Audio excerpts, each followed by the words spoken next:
Nah, malam hari ini kita belajar gaya hidup yang banyak diidolakan, diidealkan dalam tradisi agama-agama, tradisi spiritual. Gaya hidup meninggalkan sesuatu, berpantang sesuatu, menjauh dari sesuatu demi tujuan yang lebih tinggi. Ini ada di semua agama. Di Islam ada, di Kristen ada, di Hindu ada, di Buddha ada. Di tradisi mistik tertentu yang namanya tirakat itu mengharapkan dapat power. Sakti itu kan sumbernya bahasa India sebenarnya. Jadi mendapatkan, kalau bahasa Jawanya, kadikdayan. Kalau melakukan tirakat ini nanti menguasai ilmu ini, menguasai, bisa mukul orang jarak jauh, bisa menghilang, bisa punya keris petir atau bisa, nah, yang kayak gini nih.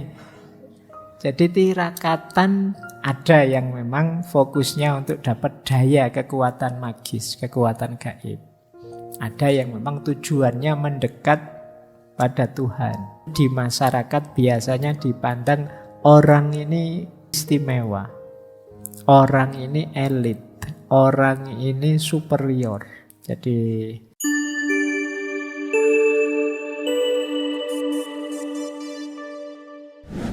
Assalamualaikum warahmatullahi wabarakatuh.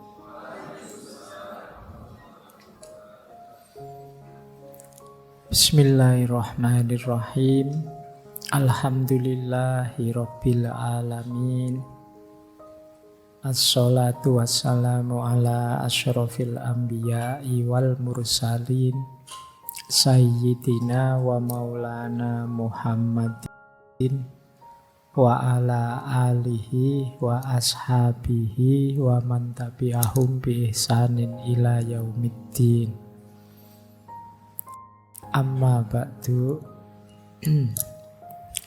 Bismillah teman-teman, mari lanjut lagi, ngaji lagi, belajar lagi, mengistiqomahi jalan ilmu. Nah, malam hari ini kita belajar gaya hidup yang banyak diidolakan, diidealkan dalam tradisi agama-agama, tradisi spiritual. Jadi gaya hidup ini sering disebut gaya asketisme. Kita mari belajar sebentar ya, gaya asketik ini seperti apa sih ideal hidup yang diinginkan oleh para spiritualis agamawan. Kalau kemarin-kemarin kan kita ngobrol gaya hidup keseharian kita. Malam hari ini kita gaya hidup ideal ala agama-agama. Baik, kita mulai. Disiapkan pikirannya, disiapkan segala yang perlu untuk disiapkan. Kita mulai sekarang. Nah, saya awali dari minggu lalu. Minggu lalu kita membahas minimalisme. Kita diminta untuk tidak berlebihan. Kita diminta untuk hidup sederhana saja. Kita diminta untuk hidup seperlunya saja. Atau kalau pakai istilahnya Ki Ageng Suryo Mentaram itu kan, sak perlune, sak butuhe, sak cukupe, jangan berlebihan. Nah, sebenarnya model hidup minimalis itu nanti tinggal ditata motifnya, niatnya, dan orientasinya. Itu sudah bisa menjelma jadi gaya hidup asketis. Sama-sama tidak berlebihan, tidak mubadir, tidak hidup secara hidup yang secara rapi, tertata, sama-sama seperti itu. Itu kalau nawaitunya lillahi ta'ala, biar saya tidak repot oleh banyak hal sehingga bisa lebih dekat kepada Allah, maka minimalisme tadi itu menjelmalah jadi asketisme. Berarti kuncinya nanti di motifnya, cara berpikirnya, world view-nya. Kalau kemarin minimalisme itu kan kenapa sih kita hidup minimalis? Ya biar kita itu nyaman, tenang, tidak banyak pikiran. Itu kan tujuannya kemarin itu. Nah, sekarang kita naik kelaskan sedikit. Tujuannya jangan hanya berhenti di situ. Kalau bahasa akademiknya kita transendenkan. Sekarang gaya hidup minimalis itu, ya nanti ketemunya asketisme. Jadi seperti yang kita bahas malam hari ini. Nah, sebenarnya ya cukup itu saja. Kita tidak usah lanjut lagi ngaji. Pokoknya materinya sama. Yang penting nawaitu lillahi ta'ala. Minimalis jadilah asketisme. Baik, nah sekarang kita lihat beneran apa iya begitu asketisme itu. Asketisme dari kata askesis yang artinya sebenarnya latihan. Kalau kata-kata awalnya ya konotasinya berolahraga. Coba ini makna harafiahnya ya, jangan nanti kalian mau melakukan apa, saya mau asketik pak, jalan pagi misalnya. Kalau sekarang tidak populer istilah itu ya, kalian pakai istilah biasa saja lah. Tapi memang aslinya itu. Makanya kalau dalam Islam itu kalian melakukan banyak upaya mendekat ke Allah, membentuk jiwamu biar bersih, jernih sehingga dekat ke Allah. Itu kan bahasa Arabnya riyadoh. Riyadoh itu ya kalau diterjemahkan letterlek sama, latihan. Jadi persis dengan kata-kata asketik ini. Jadi secara kata-kata itu. Cuma nanti secara istilah asketik itu gaya hidup berpantang. Gaya hidup menjauh dari keramaian kenikmatan dunia demi tujuan-tujuan yang dianggap lebih tinggi.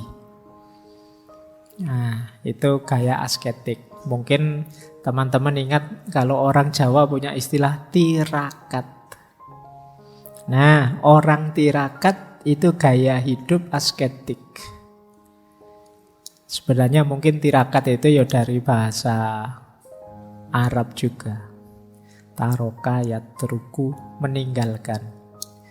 Nanti ini sebenarnya diserap juga dalam bahasa Indonesia. Kalau teman-teman baca buku, misalnya ada istilah bertarak. Bertarak itu berarti gaya hidup meninggalkan sesuatu. Nah, jadi ini maknanya memang gaya hidup asketik itu gaya hidup tirakat. Gaya hidup meninggalkan sesuatu, berpantang sesuatu, menjauh dari sesuatu demi tujuan yang lebih tinggi.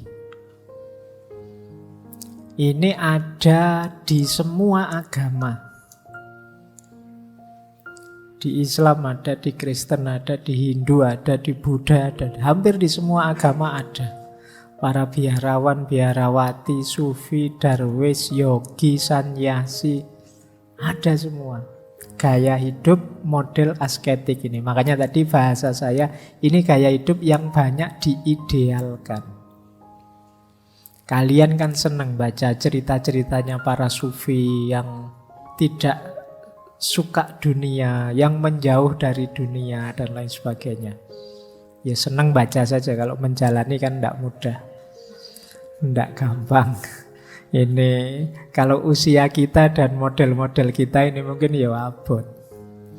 Disuruh tirakat ya sulitnya setengah mati. Wong tirakat meninggalkan gadget HP, mbok yo sehari kita puasa HP 2-3 jam saja lah, itu yo beratnya setengah mati. HP itu lepas dari genggaman kalau kita pas ketiduran.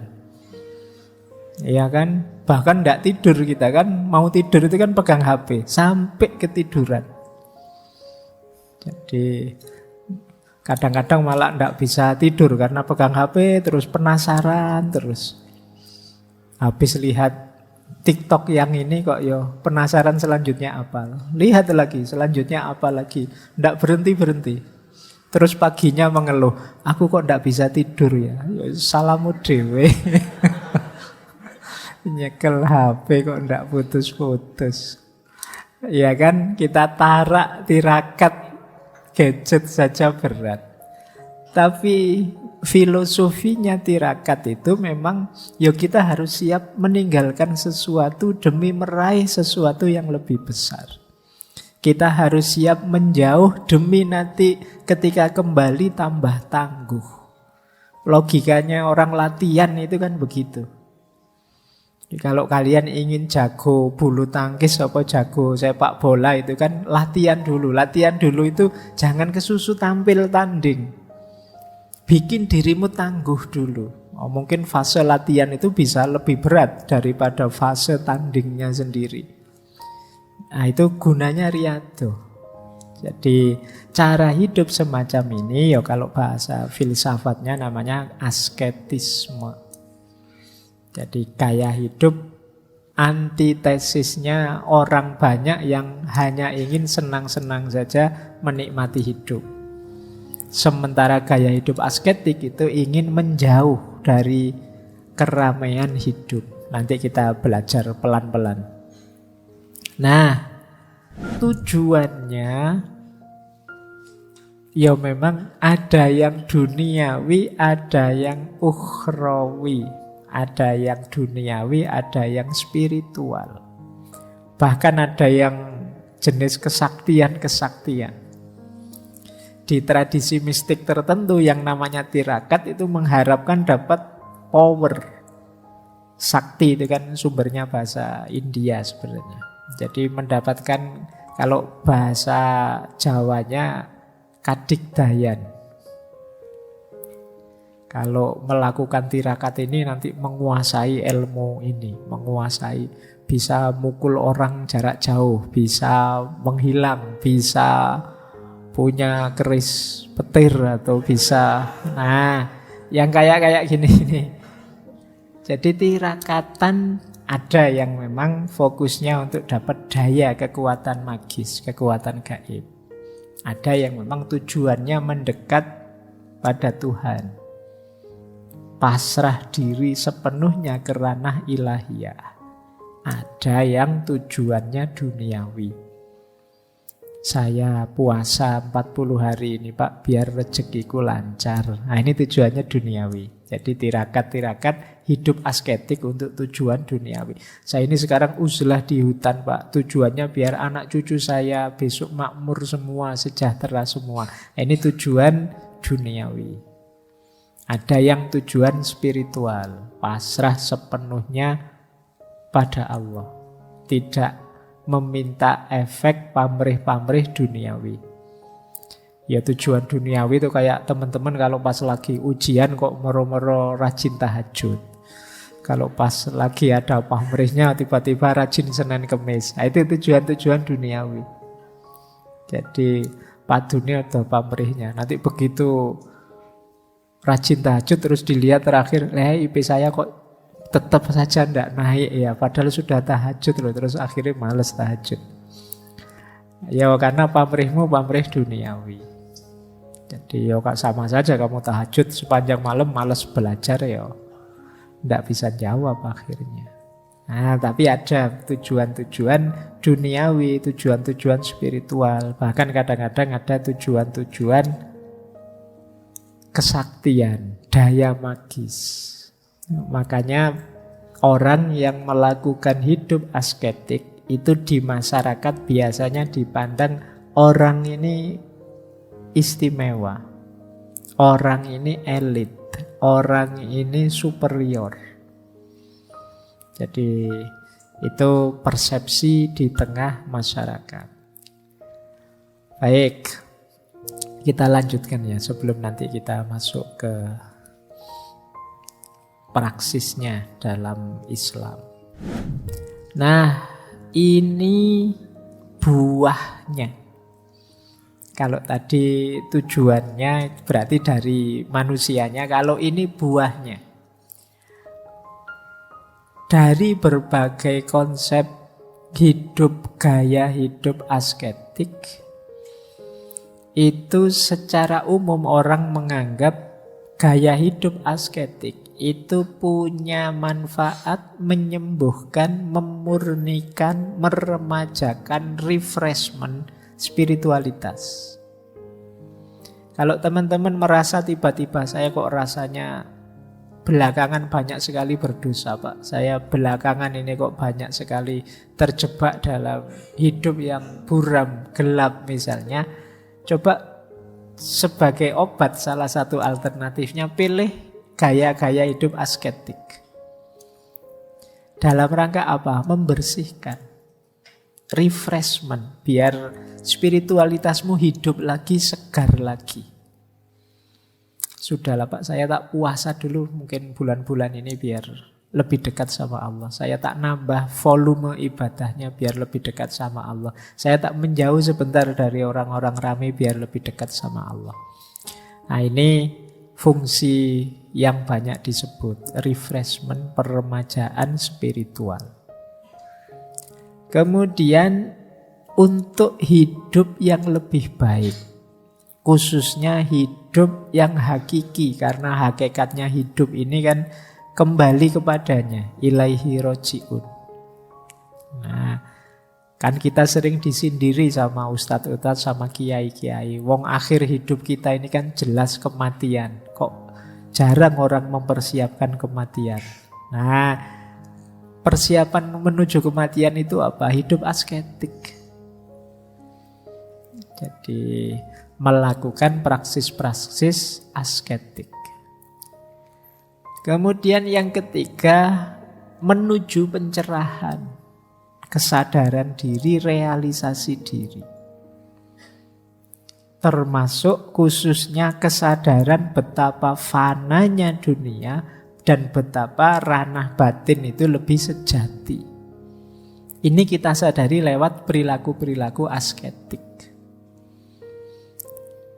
Kemudian peningkatan kualitas moral. Nah, ini juga ya kalau orang sudah kuat di asketiknya ya biasanya ya efek selanjutnya hidupnya lebih terarah, tertata. Jadi secara moral dia lebih tertib. Kan kalian otomatis terkendali. Misalnya kalian puasa setiap hari, itu kan pas lagi puasa itu kan kalian tidak pantas. Mau misuh-misuh, masuk poso, ya misuh-misuh aku tidak pantas. Mau mojok berdua sama pacarmu, poso-poso mojok, nanti batal puasaku. Mau apa, otomatis terkendali. Itu yang disebut meningkatkan kualitas moral. Orang juga kan kalau lihat kalian soleh sekali, tiap malam bangun tahajud, puasanya juga banyak, itu kan tidak hanya kalian, lingkungan sekelilingmu ikut mengendalikan. Kalau kalian mau aneh-aneh kan diingatkan, Mas yo mosok kayak gitu mulutnya ndak pantas, wong yo biasa tahajud kok misal. Jadi orang-orang sekeliling juga ikut ngontrol, ndak hanya kalian. Mosok anak soleh kok gitu. Ini kan bisa diingatkan sama lingkunganmu. Janganlah ini agak-agak subhat ini, sampean jangan deket-deket, sampean anak soleh rajin ke masjid kok malah nonton yang gini-gini misalnya. Nah ini yang lain juga ikut ngontrol. Jadi perilaku asketik secara tidak sadar ngontrol kita dari perbuatan-perbuatan yang tidak bermoral. Dan tentu saja penguatan orientasi hidup yang tidak berhenti sekedar dunia, karena ada hidup yang lebih hakiki, yaitu hidup nanti sesudah mati. Nah, inilah buah yang kita panen kalau kita menjalankan hidup asketik secara umum. Oke, semoga sedikit-sedikit sudah dipahami sekarang. Apa itu gaya hidup asketik? Teman-teman boleh sekarang evaluasi diri. Aku ini pantas enggak sih disebut bergaya hidup asketik? Atau jangan-jangan aku ini ya belum nyampe lah, masih minimalis. Atau minimalis juga belum, mungkin ini masih hedon Pak, saya itu masih cuma pengen seneng aja hidup ini. Disuruh susah itu kok ya sulit misalnya. Ya silahkan nanti introspeksi ya. Kalian ada di mana di gaya-gaya hidup yang kita bahas sebulan ini? Baik, bismillah kita mulai. Ini baru kita mulai contoh praksis nyatanya. Seperti apa sih gaya hidup asketik? Kapan-kapan kita bahas di agama yang lainnya. Sekarang kita masuk ke Islam dulu. Gaya hidup asketik dalam Islam itu termasuk tadi diawali dari konsep-konsep minimalisme dan lain sebagainya. Catatan saya ada 4 sebenarnya, yang kelima itu buahnya.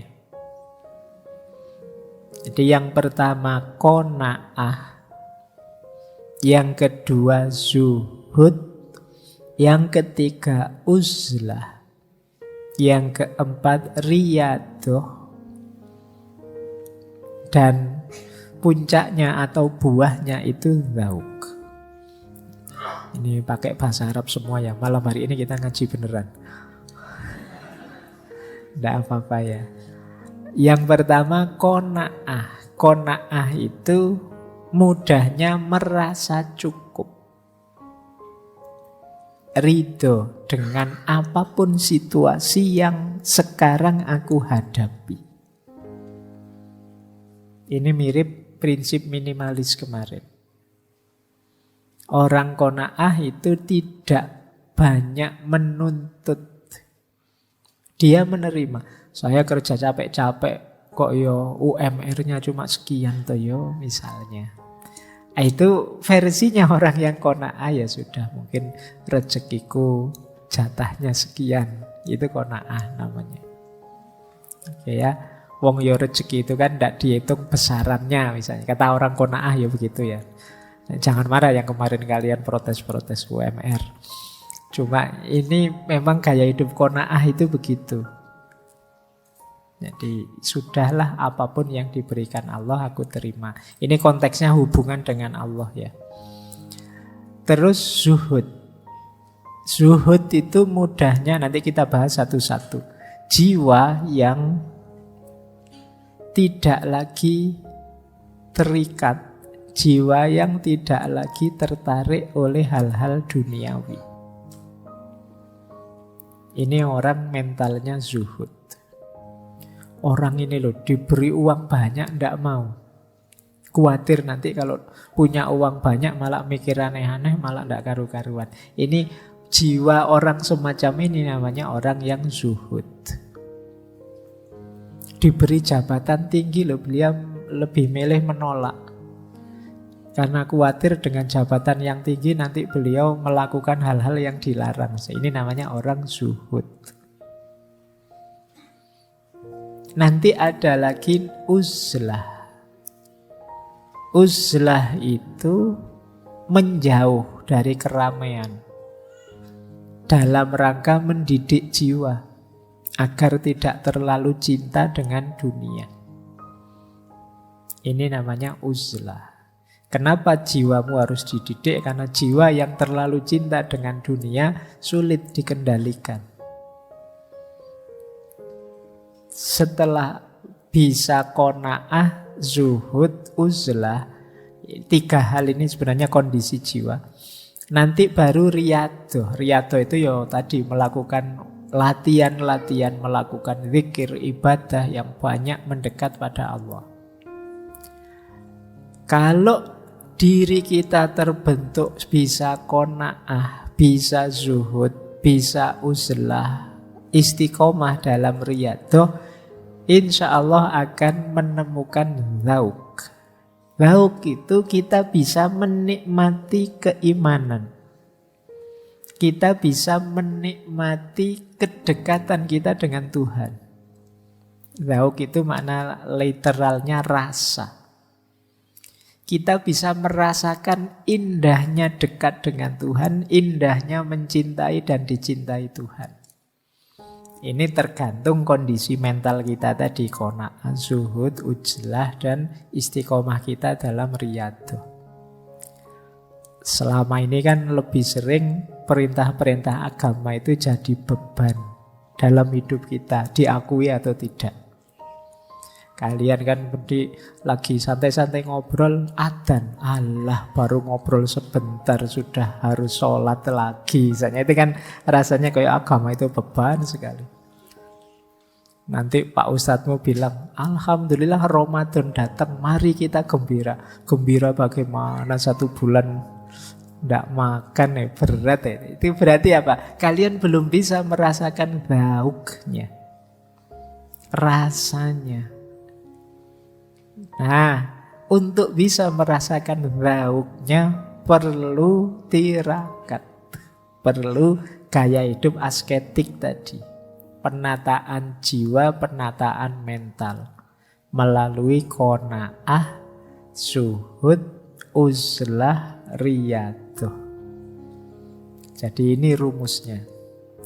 Kan belakangan ini banyak orang mulai ragu, kata agama ini kok sering jadi sumber masalah ya Pak. Ya, sumber masalah sebenarnya manusianya. Cuma kan kamu merasa kok ya porosnya selalu lewat agama. Kemungkinan kita belum bisa menikmati agama. Belum ketemu zauknya, belum ketemu rasanya.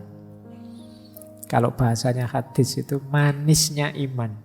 Kita belum nyampe ke sana. Nah, berarti apa? Bereskan dulu jiwa kita. Termasuk dengan ini semua, qanaah, zuhud, uzlah, riyadhah, dan seterusnya. Baik, ini nanti kita bahas satu-satu sampai jam 10, sampai kamu ngantuk. Nah, saya bilang kita malam ini ngaji beneran ya. Ayo kita bahas yang pertama, qanaah.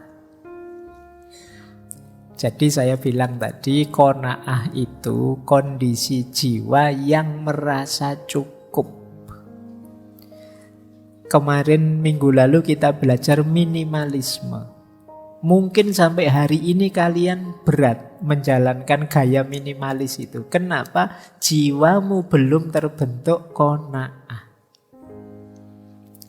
Qanaah itu Pak, saya itu baju 3 sudah cukup kok Pak. Yang lain-lain bisa saya sedekahkan. Ini berarti kamu qanaah. Saya gaji sekian 1 bulan cukup kok Pak. Nah, ini namanya qanaah. Itu saya bawa 2 hadis dari Rasulullah. Yang pertama, al-qanaatu kanzun la yafna.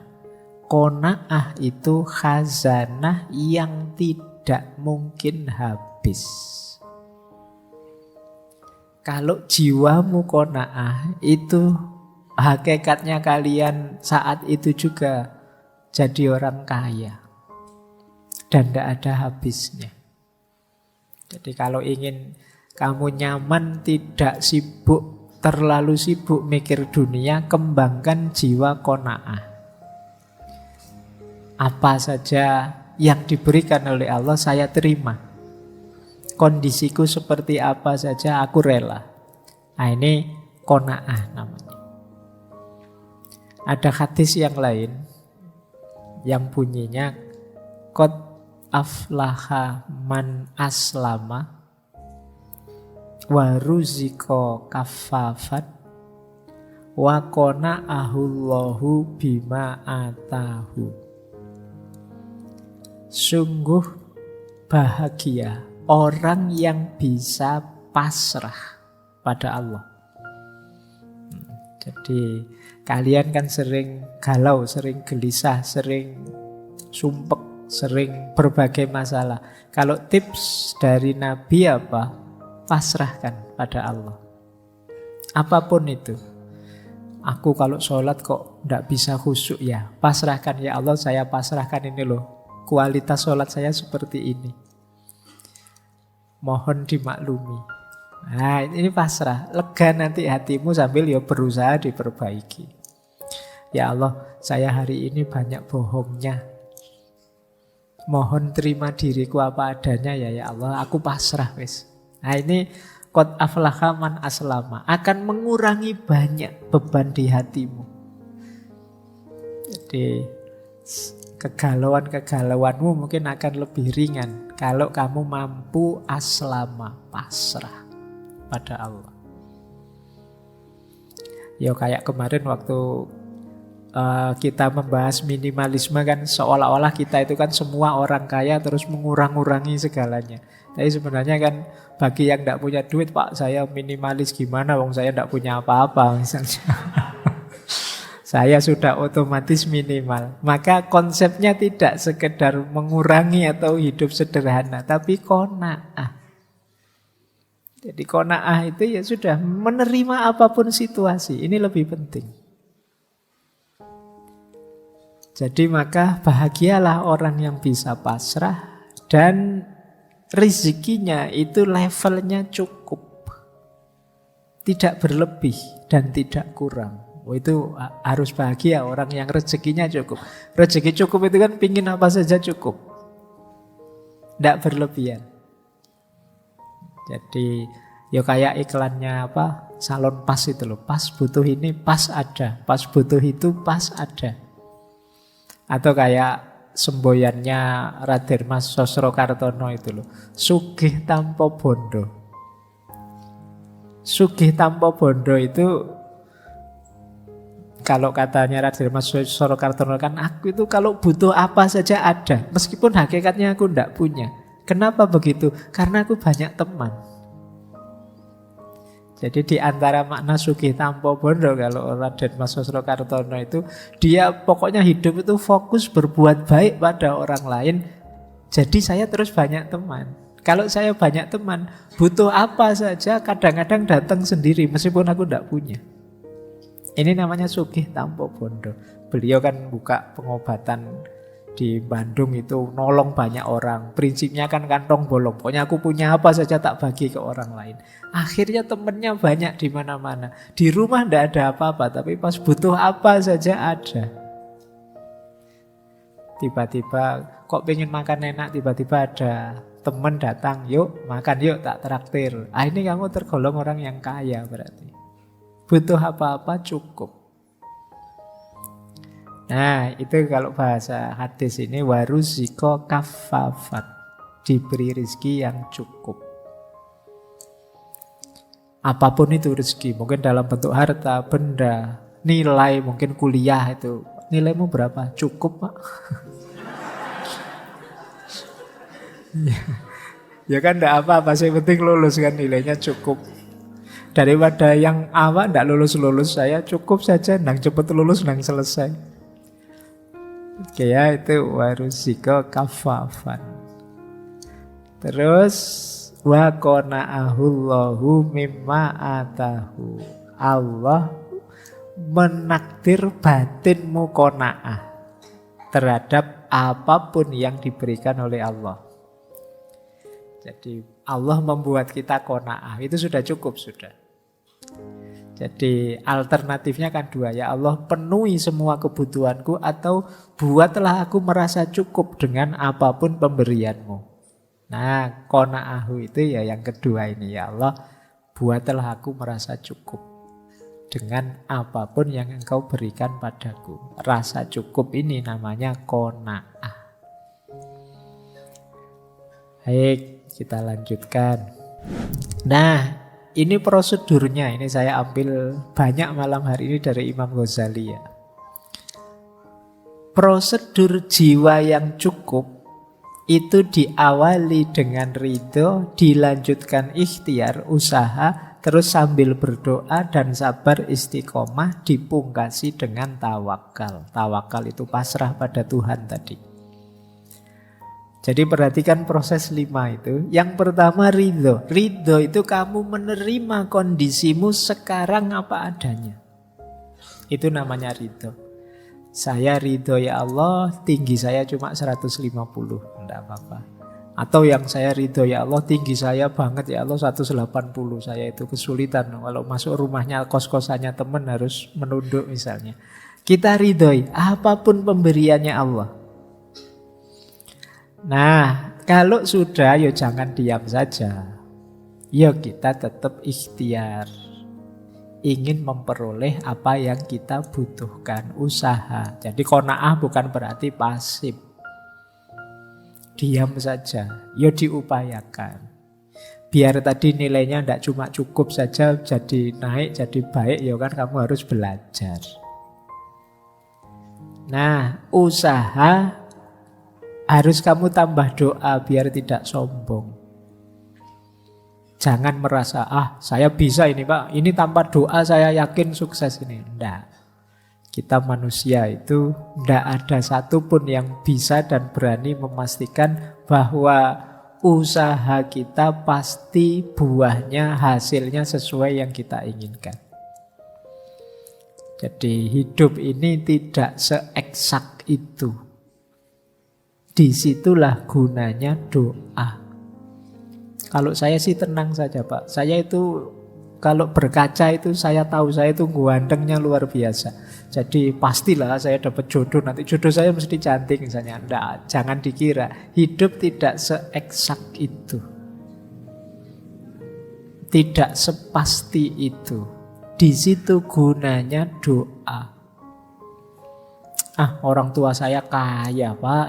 Tidak khawatir saya kalau masa depan saya. Saya tidak kerja pun sampai 7 turunan aman. Misalnya. Jadi jangan dikira. Tadi saya dapat berita di Lebanon itu baru krisis. Yang orang tidak bisa narik uangnya di bank. Betapa ngerinya kan. Kalian uangnya sebagian besar kan di bank. Orang yang tadi bilang kaya raya sampai 7 turunan uangnya di bank. Begitu negara kacau, krisis, kolaps, uangnya tidak bisa diambil. Ya miskin berjamaah kan akhirnya. Jadi maka ikhtiar harus plus doa. Tidak boleh sombong. Tidak boleh merasa bisa. Dan sabar. Saya kasih garis miring istiqomah. Istiqomah itu segala sesuatu yang kita inginkan berbuah itu perlu proses. Yang ini perlu kesabaran kita mengikuti prosesnya. Jadi orang qanaah itu ya tidak hanya diam saja. Ya usaha, ya berdoa. Plus sabar mengikuti step-step prosesnya. Baru kalau sudah semua dilakukan, ikhtiar dijalankan, doa dipanjatkan, kesabaran dilantunkan. Setelah itu tawakal, pasrahkan hasilnya pada Tuhan. Kalau kalian bisa mengikuti siklus ini, hidupmu akan tenang. Itu tadi yang disebut qanaah. Saya sudah belajar Pak. Dan juga saya tahu IQ saya tidak terlalu tinggi kok Pak. Saya terima itu ridho. Kemudian saya tapi tidak menyerah Pak, saya belajar. Itu pun sambil berdoa. Itu pun sudah dalam proses yang panjang saya belajar itu yang baca buku, yang ngajak diskusi dan lain sebagainya. Nanti hasilnya gimana, IP saya berapa, nilai saya berapa, ya sudah saya tawakal saja. Nah ini hidup yang nyaman. Ini yang tadi rumusnya hidup qanaah. Ini gaya hidup asketik. Gaya hidup menerima apa yang kita miliki, apa yang terjadi dalam hidupku. Saya lanjutkan. Nah, kalau ini manfaatnya. Kenapa sih saya harus qanaah, merasa cukup? Yang pertama, rasamu qanaah itu secara tidak sadar menghadirkan Tuhan, menghadirkan Allah dalam hidupmu. Jadi qanaah itu kan merasa bahwa ya Allah, aku terima pemberianmu berapapun, seperti apapun. Loh, ini kan ada kesadaran ilahiyah dalam hidupmu. Kemarin-kemarin kan kita sering merasa gimana ya caranya saya bisa sadar secara kontinu terus-menerus bahwa hidup ini diawasi Tuhan, hidup ini dekat dengan Tuhan terus. Nah, jiwa yang qanaah itu jiwa yang selalu nyambung dengan Tuhan. Karena ya Allah, aku siap menerima apapun pemberianmu. Jadi memperkuat hadirnya Tuhan dalam hidup kita. Apalagi kemudian ketika kita qanaah, itu yang kedua, memudahkan kita untuk bersyukur. Jadi ketika kita terima kan terus kita syukuri apapun pemberiannya Allah. Tambah mudah bersyukur. Hari ini kan banyak orang yang gaya hidupnya pengeluh, penyambat. Apa penyambat itu?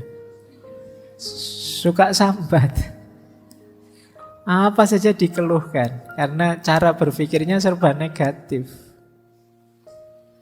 Jadi diajak ngaji ke masjid, wah, khawatir saya jangan-jangan nanti ngantuk. Pokoknya mikirnya selalu bagian ndak enak itu. Jadi diajak apa saja melihat sudut negatifnya. Wong diajak ke kafe aja, wah janganlah di kafe, banyak maksiatnya nanti. Ayo, nanti diajak ke masjid alasannya ngantuk, diajak ke kafe alasannya maksiat, nanti diajak apa saja alasan, terus pokoknya nyari sisi jeleknya.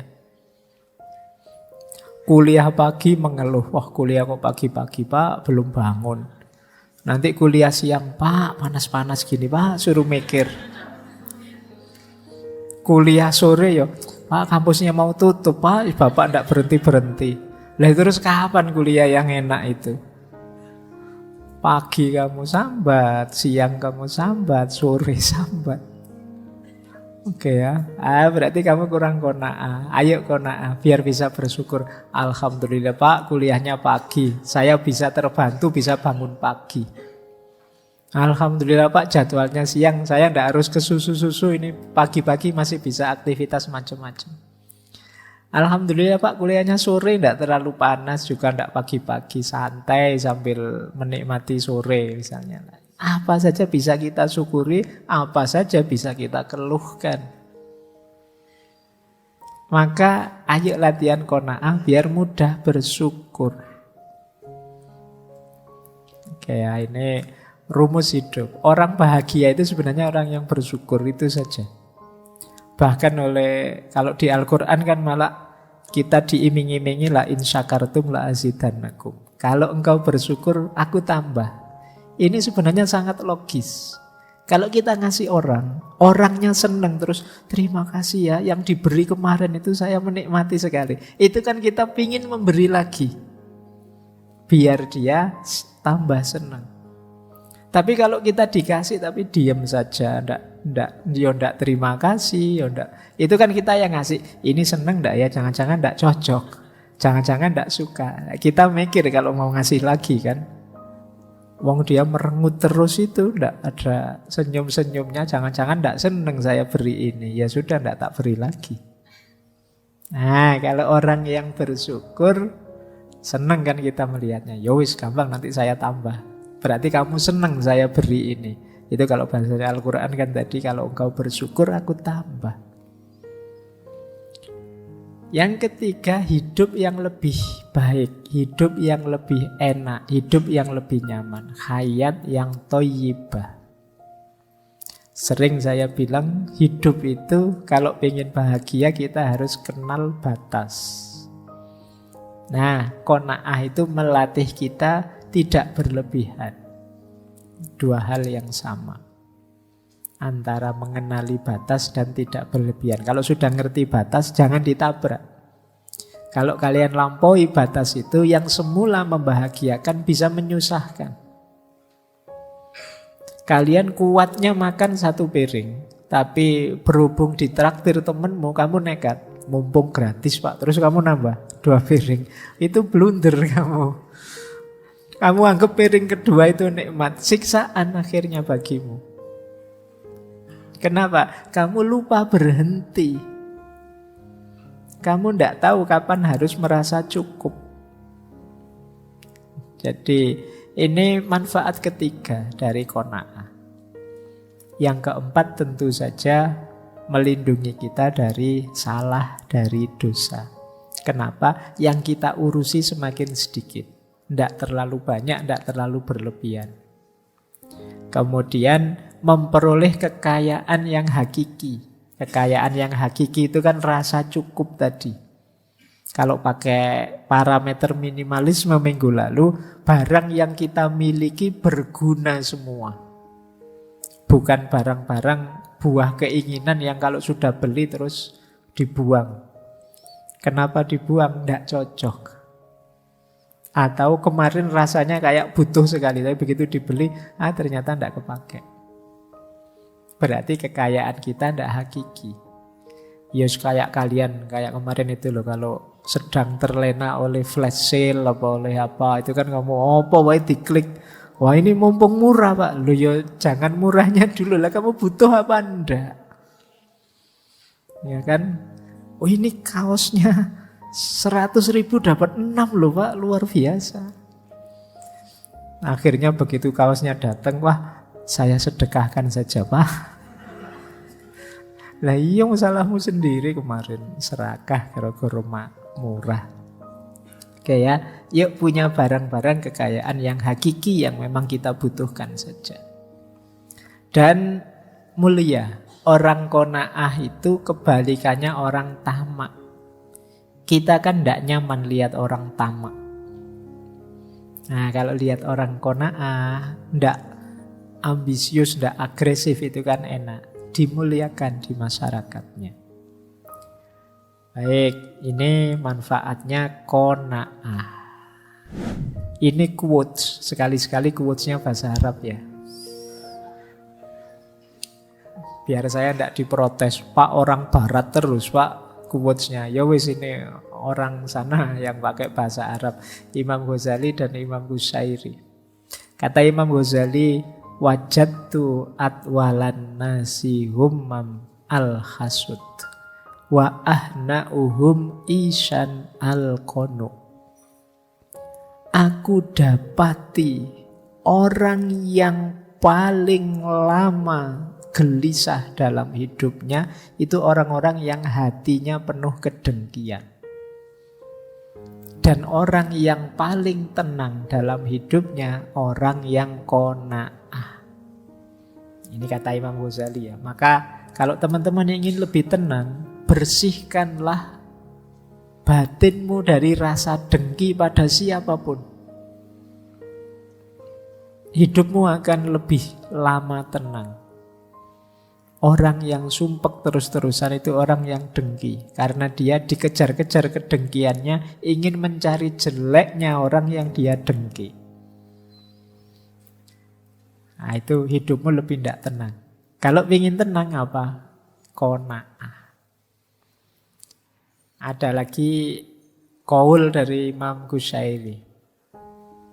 Man taba'at ainahu ma fi aidin nasi tola khasnuhu.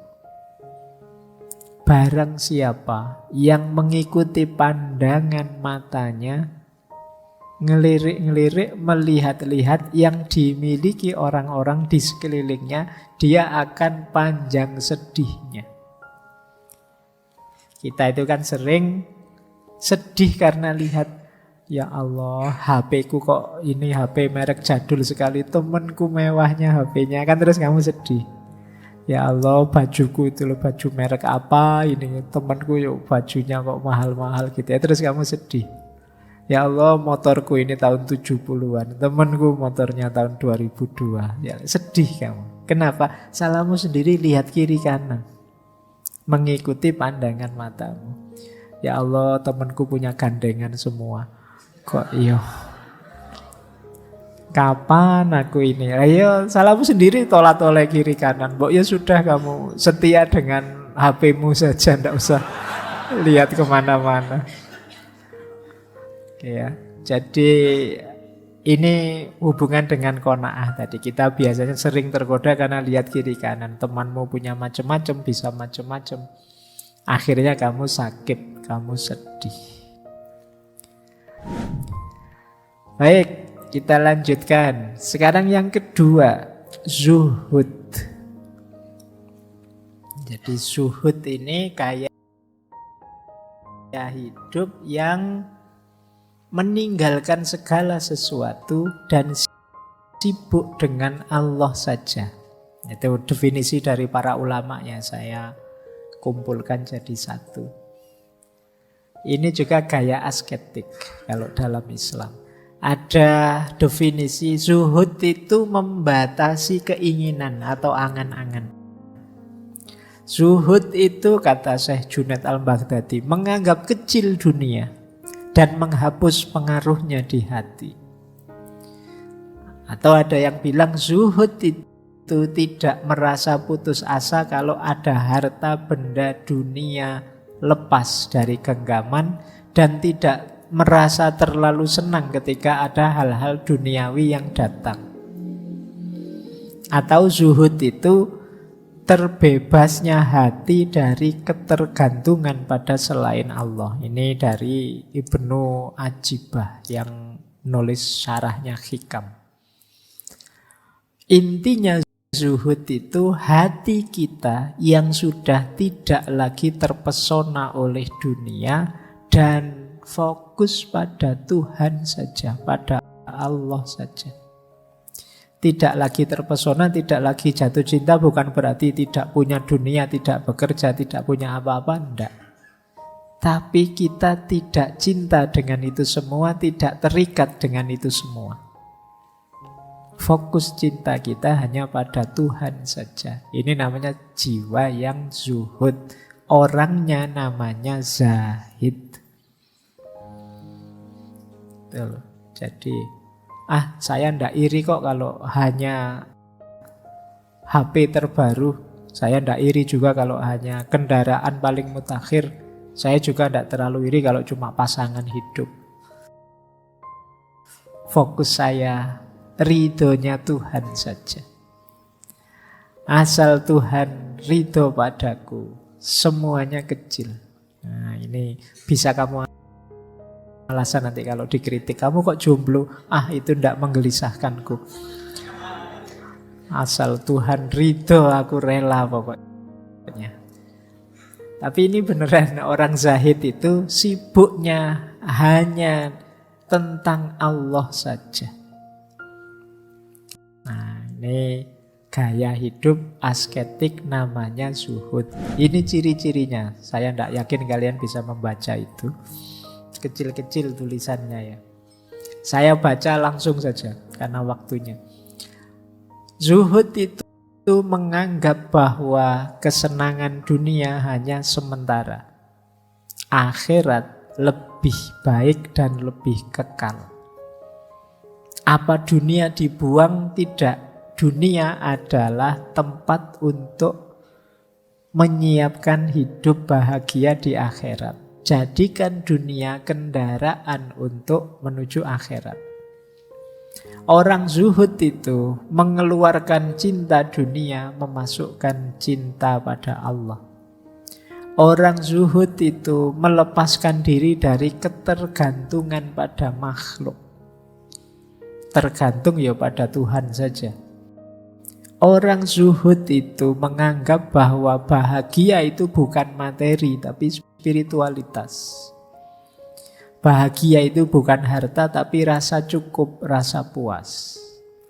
Orang zuhud menganggap bahwa harta dan jabatan itu amanah untuk kemanfaatan diri dan kemanfaatan orang banyak. Orang zuhud itu hemat, sederhana, menghindari kemewahan yang bisa menggoda. Orang zuhud itu menjaga anggota tubuh dari segala yang menjauhkan diri dari Allah. Jadi ini gaya hidup orang zuhud. Ini saya baca cepat, nanti mungkin teman-teman kalau di kamar dicentangi satu-satu ya. Ini saya sudah, kalau belum disilang. Nah, saya tidak tahu nanti skornya berapa. Level zuhudmu. Jangan-jangan terus ketemunya silang semua. Oh, saya kok silang semua, Pak? Kalau silang semua, ya kamu urut satu-satu. Kamu mau latihan yang mana dulu? Tadi kan memang ini dalam rangka riyadhah, latihan. Melatih jiwamu agar tidak cinta dunia, agar sibuk dengan Tuhan saja. Ini gaya hidup asketik. Baik. Nah, ini menarik, ada teori tentang prosesnya. Untuk jadi orang yang zuhud, ada tahapannya. Jadi pertama tentu saja yang paling dasar, tinggalkan yang haram. Saya zuhud loh Pak, saya cinta Allah saja. Lah kok masih banyak melakukan yang dosa-dosa yang haram-haram. Itu kan beda Pak, ini kan cinta loh Pak. Ayo ndak, itu berarti belum. Jadi yang paling dasar meninggalkan yang dosa-dosa yang haram-haram. Naik satu level, meninggalkan yang meragukan. Sudahlah, saya ragu-ragu ini baik apa buruk ya ini, saya tinggal saja. Ini sulit. Orang itu biasanya disetir oleh untung rugi atau suka dan tidak suka. Sehingga keputusan selalu didasarkan pada itu. Ya kalau sudah kadung seneng mau gimana lagi? Atau terlanjur suka mau gimana lagi? Nah, padahal level 2 setelah kita bebas dari yang haram, bahkan kalau bisa ya kita membebaskan diri dari yang tidak jelas. Kalau masih kuat, naik satu level. Membebaskan diri dari yang boleh, yang halal. Tapi halal sih, tapi berlebihan. Makan itu halal, tapi berlebihan jelek. Maka saya tidak makan berlebihan. Saya tinggal itu. Atau aktivitas yang sia-sia. Kayak tadi, 3 jam hanya untuk nonton TikTok misalnya. Itu kan eman-eman. Boleh wong yo HP-HPmu sendiri, kuota-kuotamu sendiri, yo ndak ada yang larang, tapi kan yo kemanfaatannya kecil. Maka saya hindari yang begitu. Itu yang halal tapi sia-sia kamu tinggalkan. Atau halal sih, yo ndak sia-sia, yo ndak berlebihan, tapi membuat kita terlena, akhirnya jauh dari Allah. Gara-gara keterlenaan itu. Nah, ini ditinggalkan juga. Nah, ini tahapan-tahapannya ya, kalian latihan lah. Pak, saya yang haram saja masih berat ya Pak. Iya, pelan-pelan tidak apa-apa. Apalagi yang subhat, apalagi yang halal. Ayo latihan satu tahap demi satu tahap sampai puncaknya hanya tersisa Allah saja. Jadi kalau sudah bisa ninggal yang haram, ninggal yang subhat, atau halal sih tapi tidak ada gunanya, sia-sia, berlebihan malah membuat jauh dari Allah, puncaknya adalah nanti yang tersisa tinggal Allah saja. Baik, ya ini diingat-ingat jadi rumus. Semakin kalian naik level, naik kelas, semakin alhamdulillah.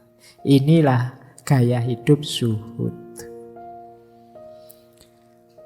Nah, ini quotes lagi. Kalau ini dari Imam Ghazali. Saya baca Indonesianya saja ya, biar kalian tidak lama-lama roomingnya.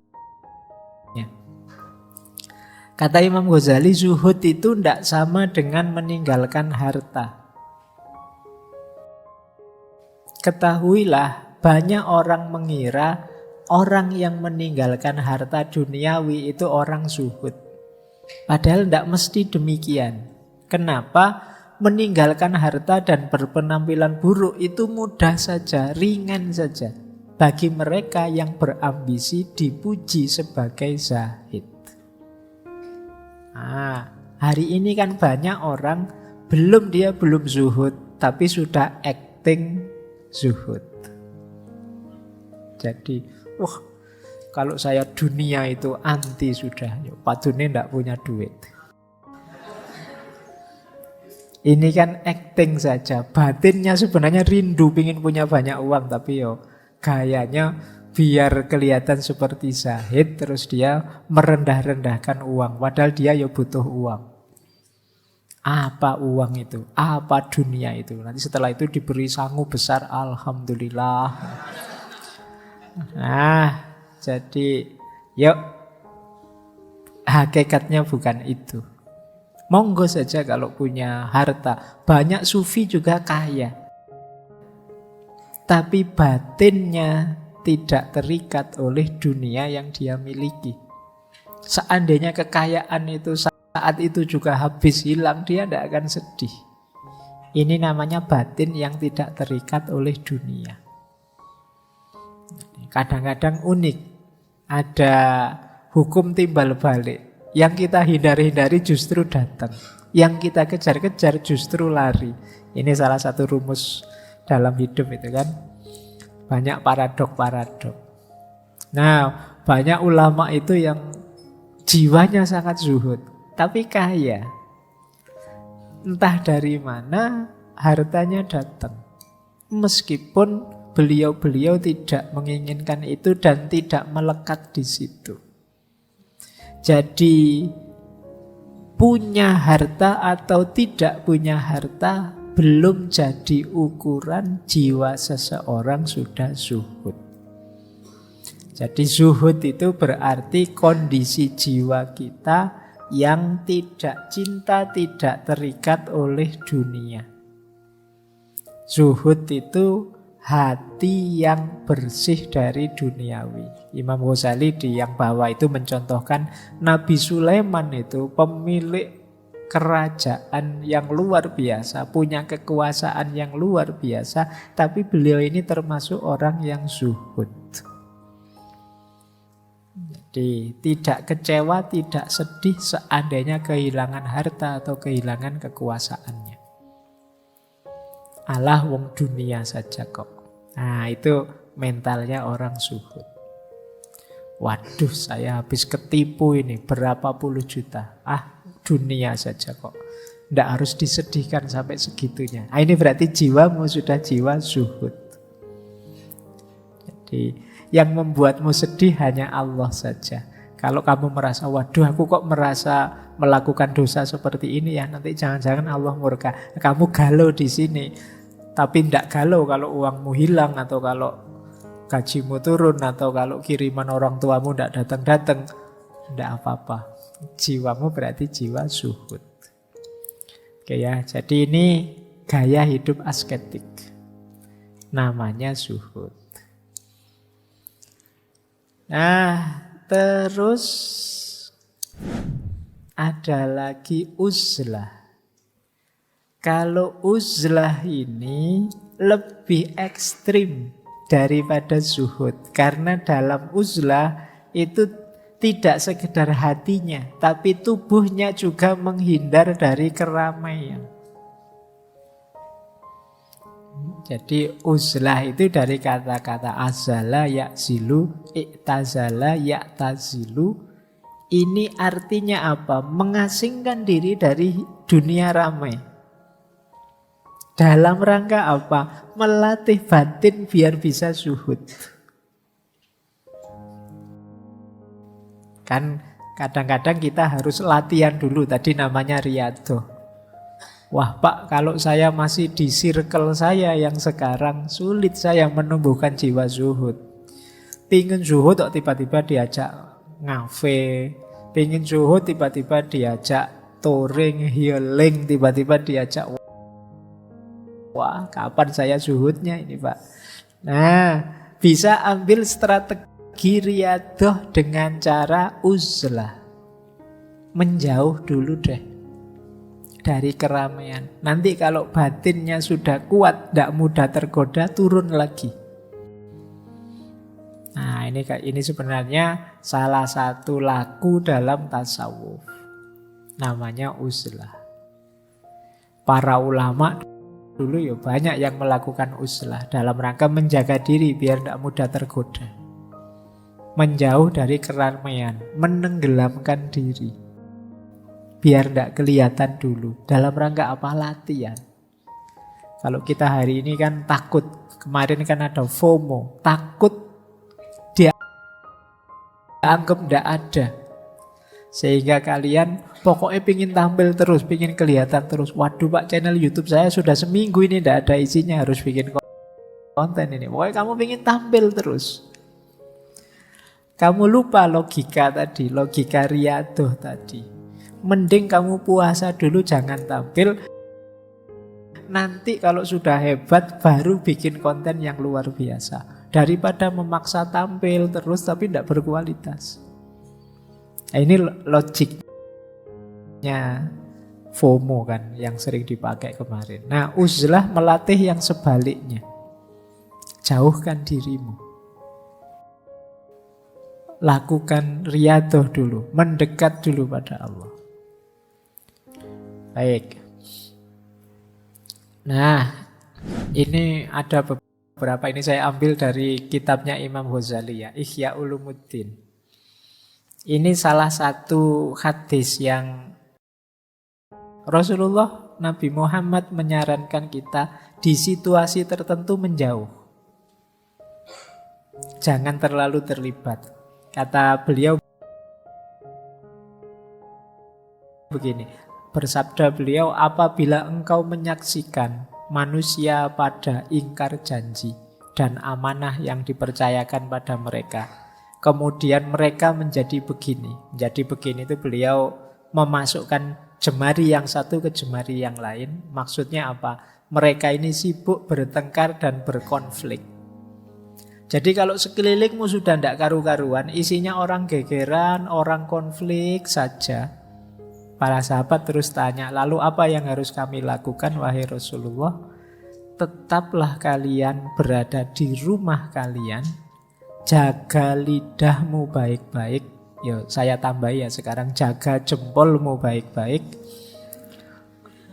Ya, ambil apa yang kalian ketahui, tinggalkan apa yang kalian tidak ketahui. Karena itu tetap sibuklah dengan urusan kalian sendiri dan tinggalkan urusan orang banyak. Biar kamu tidak terpengaruh. Nah, ini dimaknai ada momen ketika kalian mundurlah. Jangan terlalu terlibat, situasinya tidak kondusif. Isinya orang geger dan orang berselisih. Kalau kamu masuk, pasti kamu terlibat perselisihan itu, entah di posisi yang mana. Mundur sebentar. Apa sama sekali kemudian tidak peduli? Ya enggak. Kalau memang ada yang jelas baik, kalian ambil. Yang meragukan, yang tidak jelas, yang kalian tidak ngerti apa-apa, singkirkan semua. Nah, ini petunjuk dari Nabi. Ini juga dipakai untuk memahami uzlah. Atau ini kata-kata Umar bin Khattab, kesendirian lebih baik daripada sahabat yang buruk perilakunya. Punya temen sakos itu kok kurang ajar semua, yo wis lah, ndak apa-apa kamu milih. Aku tak menyendiri sebentar, menjauh sebentar. Ini ada kalimat dari Ibnu Somad. Ini masih saya ambil dari Ihya. Manusia itu ibarat obat yang dengan mereka kita bisa menyembuhkan beberapa penyakit. Kita ini kan makhluk sosial, butuh orang lain. Tapi hari ini banyak manusia yang justru jadi penyakit. Dan sulit mencari penawarnya. Oleh karena itu kata saya Ibnu Somad, larilah dari manusia banyak sebagaimana kalian lari dari singa. Waduh, sebelum aku diajak maki-maki ini tak minggir saja, lari saja. Wah, sebelum aku diajak berkonflik yang tidak jelas ini, tak pergi saja, minggir saja.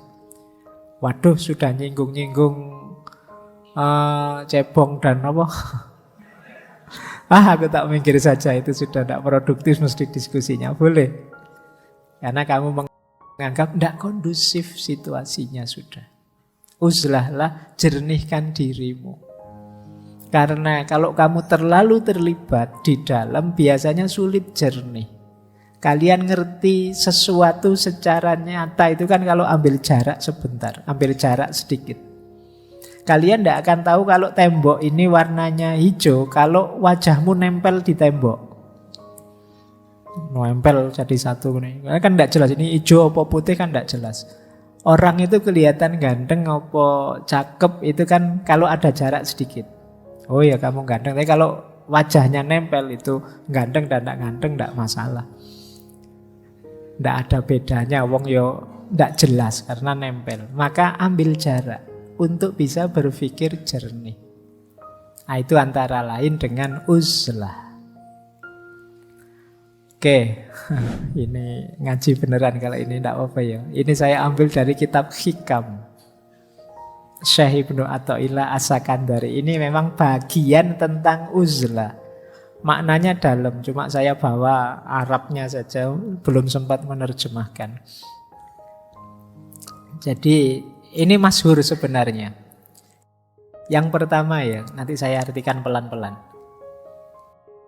Idfan wujudaka fi ardil khumul fama nabata mimma lam yudfan layat timunata ijuhu. Kuburlah dirimu di bumi kesamaran. Khumul itu ketidakterlihatan. Ini maksudnya uzlah.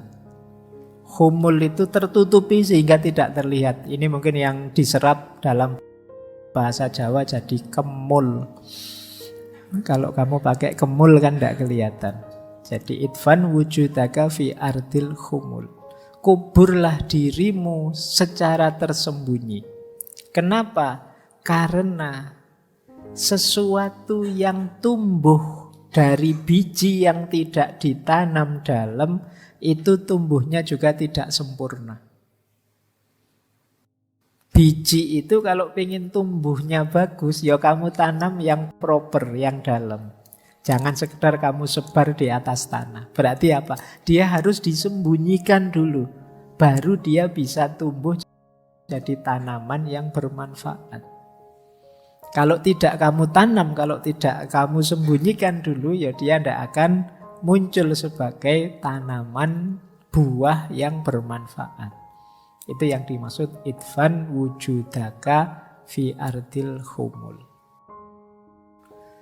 Jadi jangan takut-takut kamu mengambil waktu, mengambil jeda untuk menjernihkan diri untuk uzlah. Para ulama juga dulu banyak yang melakukan itu. Nabi Muhammad itu ya sebelum diangkat jadi nabi ya kan beliau uzlah ke Gua Hira. Nanti di Al-Quran juga banyak cerita. Nabi Ibrahim itu ketika beliau sedang panas-panasnya dengan umatnya ya uzlah ke gua, uzlah menjauh dari umatnya. Jadi banyak cerita-cerita tentang uzlah ini. Kalau memang zaman menurutmu sudah sulit diperbaiki, bahkan nanti kamu bisa terpengaruh, tidak ada salahnya kamu milih opsi uzlah dulu, biar jernih pikiran. Pak, nanti ketinggalan zaman, tidak apa-apa, nanti kamu bikin zaman sendiri. Ya, oke, lanjutannya ya, ma nafa'al qalba syai'un mislu uzlatin.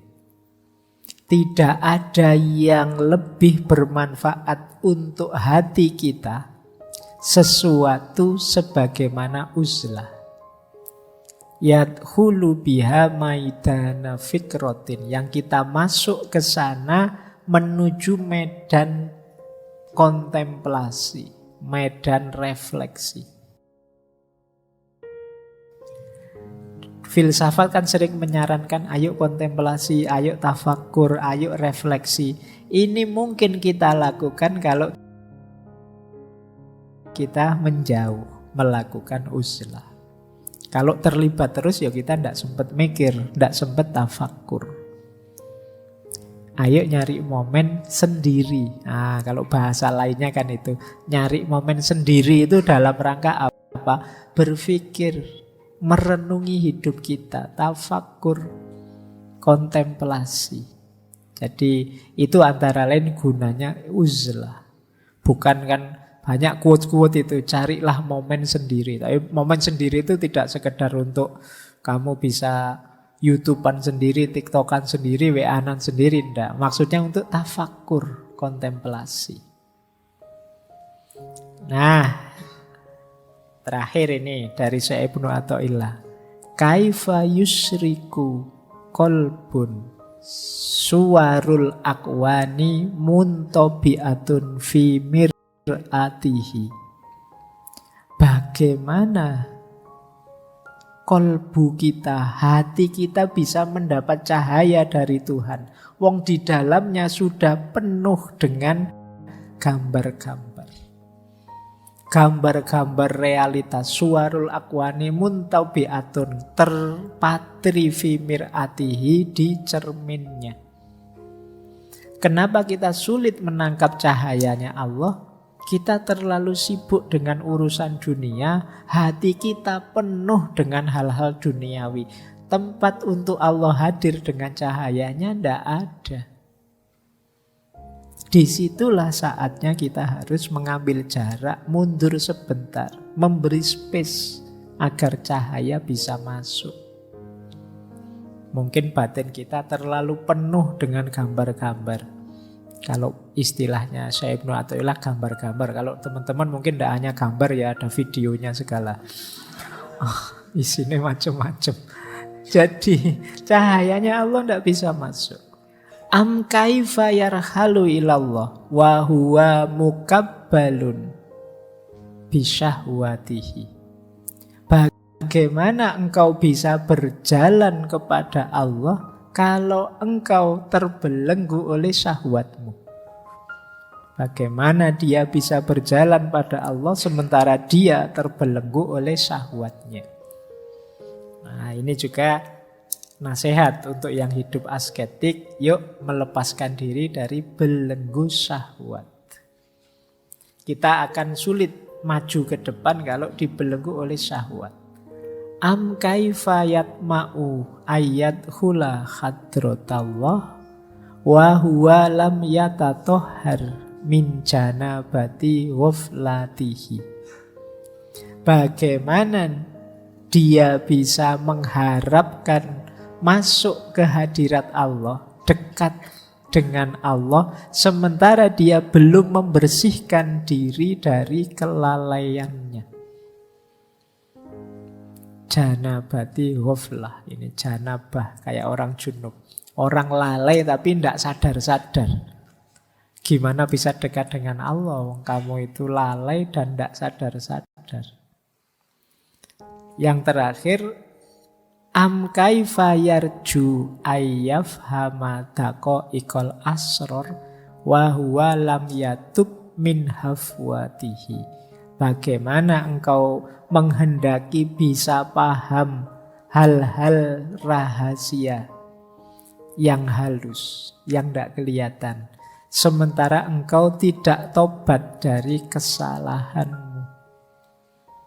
Kita itu kan banyak sekali melakukan dosa yang berulang. Kita tahu itu dosa dan setiap kali melakukan mungkin kita sesali, tapi besok diulang lagi. Nah, ini namanya lam yatub min hafwatihi. Loh, kalau belum bisa berhenti melakukan dosa yang disengaja, bagaimana engkau bisa masuk ke ilmu-ilmu rahasia yang lebih dalam? Nah, ini salah satu bab bagian di kitab Hikam. Hikmah yang ke-11, 12, 13 mengajarkan kita untuk uzlah. Tujuannya apa? Menjernihkan diri dari yang pertama tadi ya, gambar-gambar duniawi. Yang kedua, dari belenggu syahwat. Yang ketiga, dari kelalaian. Hal-hal yang melalaikan kita. Entah apa itu, apa gadget, apa musik, apa film, apa apapun itu. Kok ternyata membuat kita lalai pada Allah. Yo ayo kita bersihkan diri dari itu. Dan yang keempat, dari kesalahan-kesalahan. Nah, itulah gunanya kita uzlah. Menjauh sebentar. Kamu boleh menyebut ini momen me time atau momen sendiri, boleh lah. Pakai istilah yang lebih keren juga boleh. Yang penting kamu lakukan itu. Ini untuk ngerem kesombongan kita. Ini untuk ngerem rasa penting kita. Untuk ngerem segala yang kita lakukan yang tidak ada gunanya, yang sia-sia, yang dosa, yang syahwat, dan lain sebagainya. Inilah gaya hidup asketik yang namanya uzlah. Nah, ya meskipun begitu, di kalangan ulama ada beda pendapat. Kelompok tertentu mungkin ya jangan uzlah. Nanti dosenmu uzlah semua, kampusnya libur. Ya kan? Yo paling ndak ya nyari momen gantian. Atau mungkin ada hari libur tertentu yang panjang. Wah ini mumpung libur panjang, saya tak ngambil momen untuk uzlah. Yo ndak terus-terusan. Nanti itu ada beda antara ulama sufi dengan beberapa ulama fikih. Ada yang bilang lebih utama ya uzlah, ada yang bilang ya ndak, lebih utama hidup bermasyarakat, memberi manfaat masyarakat. Kata Imam Ghazali, ya tergantung situasinya, tergantung orang-orang sekeliling kita. Kita yang bisa menentukan. Iya Pak, saya mau uzlah, tapi ini dulu Pak, ini waktunya ujian akhir. Nanti kalau saya tinggal uzlah nggak lulus-lulus saya. Uzlah tidak tenang saya. Ah, itu kamu lihat situasi ya. Meskipun uzlah itu penting, ya kalian cari momen yang pas, yang tepat. Terakhir, ini tidak terasa waktunya. Tinggal 5 menit. Ini keutamaan uzlah. Dengan uzlah yang pertama kita punya kesempatan untuk memperbanyak ibadah mendekat pada Allah. Ini keuntungan pertama. Keuntungan kedua, kita paling tidak saat uzlah bebas dari dosa kemasyarakatan. Apa contohnya? Gibah, ya kan? Ya kalau kan kamu punya uzlah kan hasratmu untuk gosip kan paling tidak direm sementara. Mau gosip ini gatel aku, tapi sama siapa wong sedang uzlah. Nah paling tidak yang ini kan aman. Gibah aman. Kemudian amar ma'ruf nahi mungkar. Wah saya ini kan harusnya amar ma'ruf nahi mungkar ini. Tapi ya wong ini sedang menjauh dari keramaian. Sementara safe. Meskipun tidak amar ma'ruf nahi mungkar ya tidak apa-apa. Riya juga aman. Kamu kan tidak perlu pamer sama siapa-siapa. Kan wong sedang sendirian. Kemudian mengumpat, memfitnah, arep misui sopo. Tidak ada orang lain. Kecuali yang memang kan ada yang teman yang terbiasa misuh, sama dirinya sendiri juga misuh. Salah-salahi dewe ya misuh-misuh dewe. Nah, mungkin ada yang begitu. Ayo latihan ya. Nah, ini banyak dosa-dosa yang otomatis tidak mungkin jalan kalau kita sedang uzlah.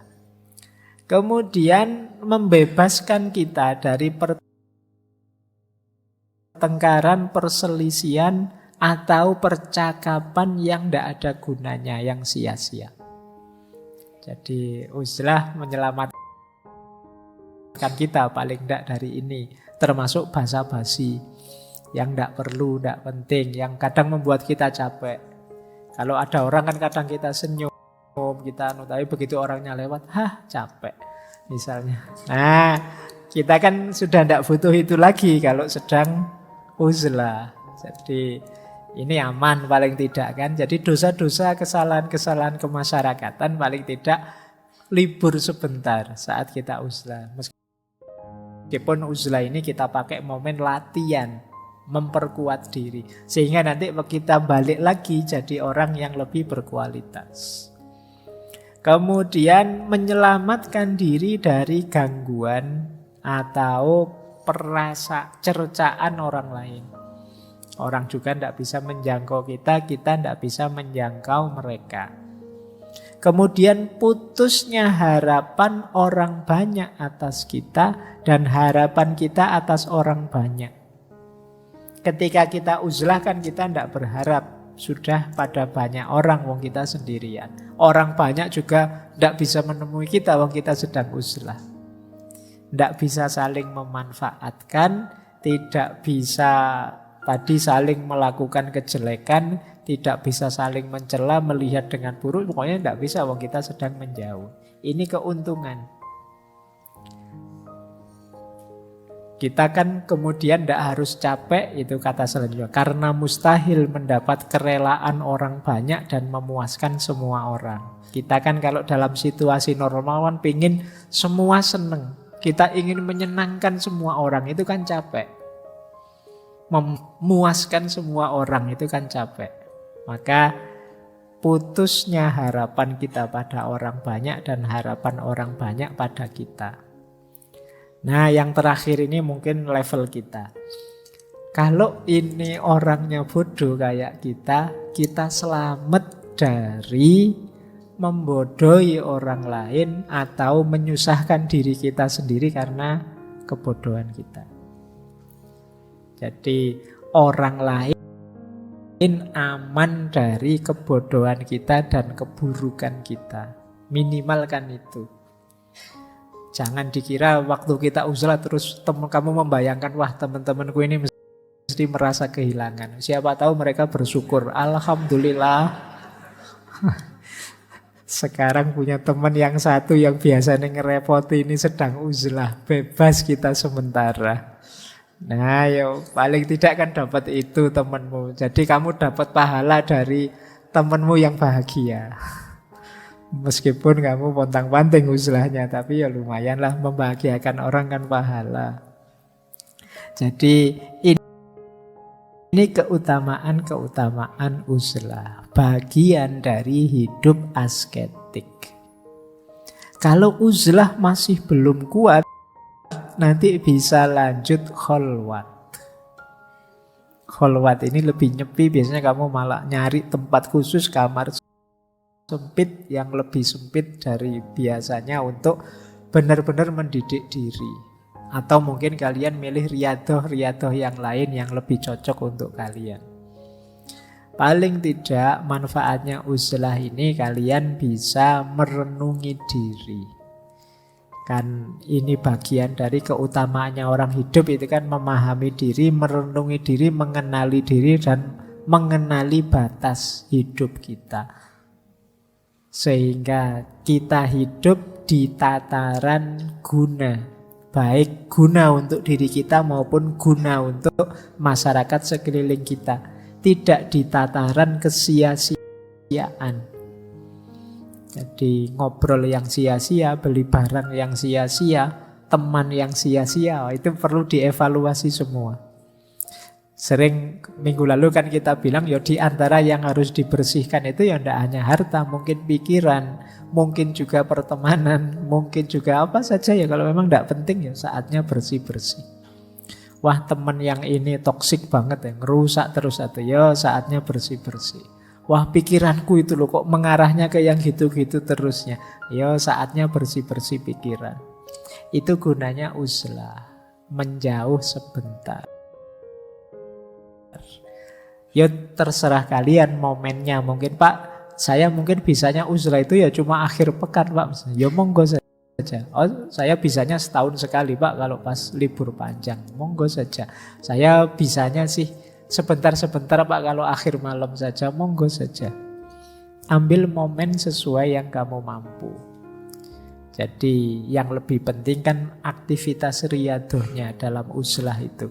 Diharapkan nanti setelah uzlah kalian kembali lagi hidup ke tengah masyarakat dengan normal, tapi sekarang kalian sudah powerful, sudah kuat. Tidak tergoda lagi. Jiwamu sudah jiwa seorang zahid yang tidak tergoda oleh dunia, fokus pada Allah saja. Baik, saya kira itu ya malam hari ini tentang gaya hidup asketik.